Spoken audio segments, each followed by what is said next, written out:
It was a bitterly cold winter evening, the kind where the wind feels like knives on the skin and the streets lie deserted beneath thick blankets of snow. Ethan Williams, a humble auto mechanic, was finishing up a long, exhausting day in his rusty little garage.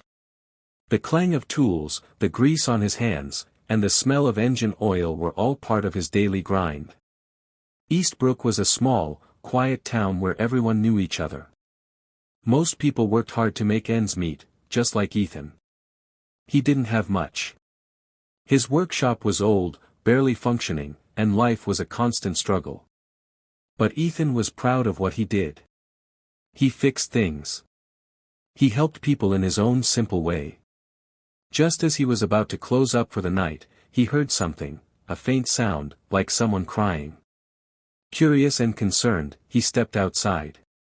Under the dim glow of a flickering streetlight, he saw a woman standing beside a broken-down car. Her cheeks were red from the cold, and she was hugging her thin coat tightly around her shivering body.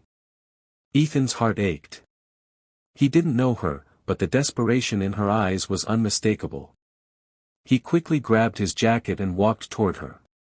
"Hey there. Are you all right?" he asked gently. Startled, the woman looked up.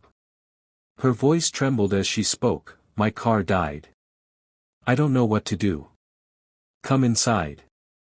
Standing out here is dangerous in this weather." "I'll take a look at your car," Ethan offered. She hesitated at first, but finally followed him inside.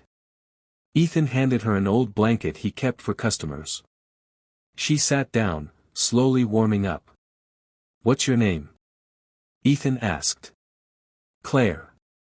"Claire Mitchell," she replied softly.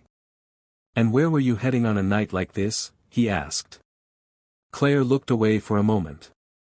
Then, after a pause, she whispered, "I was going to say goodbye to someone, for the last time." Ethan didn't press. He simply nodded, his voice kind and steady. "Whatever pain you're going through, you're not alone." Claire stared at him, surprised.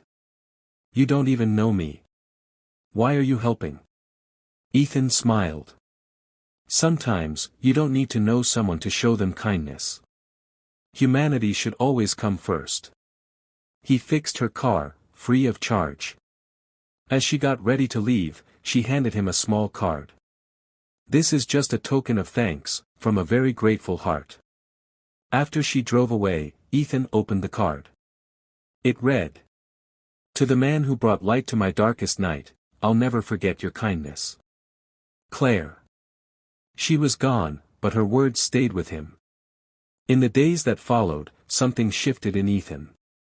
He kept reading Claire's message over and over. Fixing cars was one thing, but healing someone's heart, that was something else entirely. A week later, he received a letter in the mail. It was from Claire. "Ethan. I was running away, from life, from myself. I was lost. But you gave me hope. I don't know how to thank you, but you should know. You changed my world. Claire." Ethan's eyes welled with tears. He never saw Claire again. But the card and letter remained on his workbench as a constant reminder of how one small act of kindness could ripple into someone's entire life. But that wasn't the end. Almost a year later, a young woman stepped into his garage. She held a small package in her hand and wore a look that instantly caught Ethan's attention. "Are you Ethan?" she asked. "Yes." "Need help with your car?" he replied, wiping his hands on an old rag.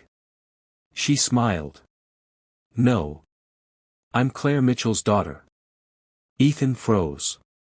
"She talked about you a lot before she passed away," the young woman said.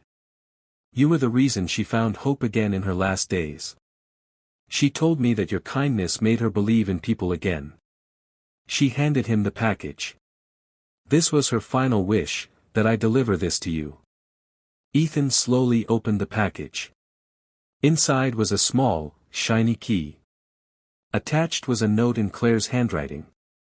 "This key opens the doors to a place I built in your honor, Ethan's House of Hope, a center for anyone who's lost, cold, and forgotten.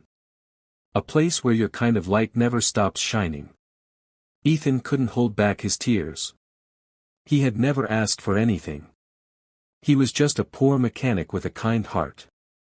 But his one act of compassion had planted a seed that bloomed into something far bigger, a sanctuary of hope for countless others. Sometimes, the smallest act, a warm blanket, a kind word, a helping hand, can transform a life. We may never fully understand the impact of our actions, but kindness always leaves a mark. True humanity is doing good without expecting anything in return. And sometimes, the universe returns that kindness in the most beautiful, unexpected ways.